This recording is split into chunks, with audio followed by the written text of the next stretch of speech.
So I like to draw pictures to help communicate things. I do believe a picture is worth 1,000 words. So how do I fix my life? I think our stories are basically the same. What it is to be human is human, and we have the same types of frailties and insecurities. We have the same types of dreams and desires. I think that's why if you go to the movies, most of the time there's the same genre of movies because the movies depict what kind of life we live and the kind of life that we want.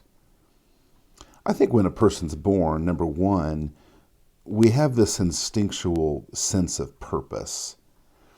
I like to use that word purpose, that life has meaning, that there's something about me and my experience on planet Earth that's going to be pretty awesome. And that's a really important thing. But as we're living our life and our journey and we're excited for a while, number three happens, which is something goes wrong. Something derails us from this path of purpose. And when something goes wrong, instinctually we go to number four, which is we go to this different type of existence. This person living in this bush lives and thinks very different than this person that you were born as. This person's full of excitement. This person lives according to insecurities and fears. And this type of living leads to some kind of coping. Now, the way I'm using coping here, I'm talking about the things that we humans do to try to numb pain.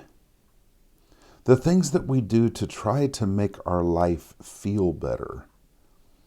And as you and I can both relate to, some of the things that we do for coping, many of the things, causes behaviors that cause problems. So coping isn't really an answer. It's just trying to do something to numb the pain of our misery. So how do we fix our life? Because this life over here in the bush is so different than the life we were designed for. This life is a life of purpose and meaning and impact. It's a life where there's excitement.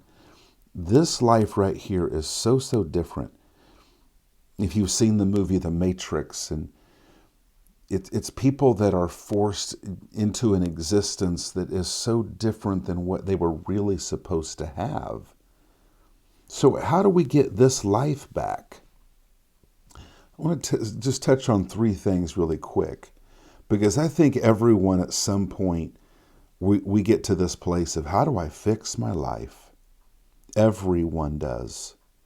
But here's what I find. Oftentimes, we don't know how to fix our life.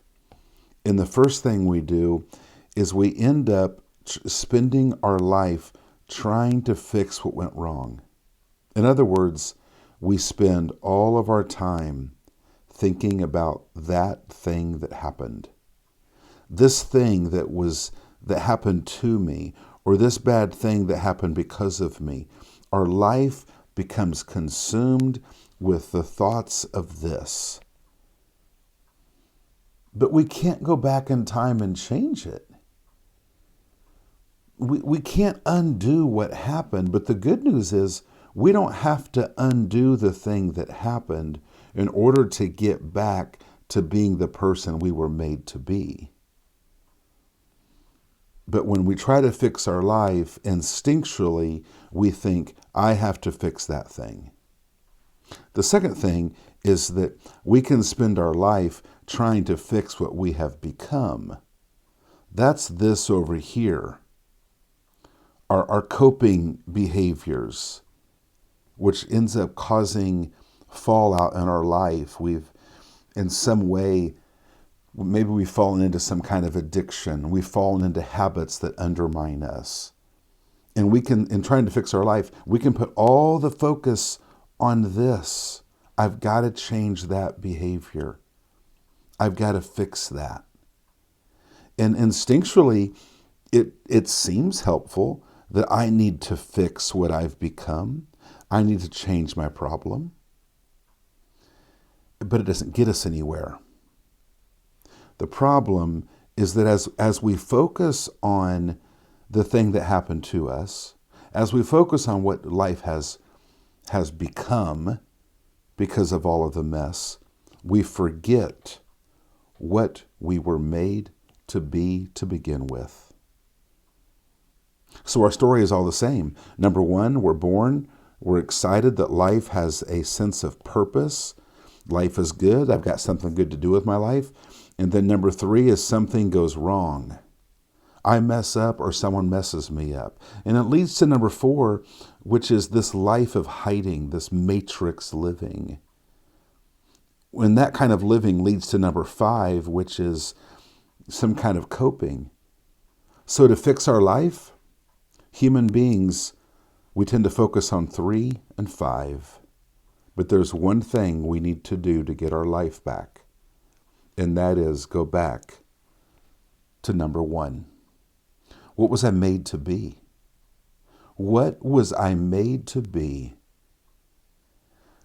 Go back to the baby picture and see the baby picture and think, what was I made to be in this world? What if we can still be what we were made to be in this world? That is why when we help people with marriage problems, parenting problems, addiction problems, depression problems, anxiety, we talk about one thing.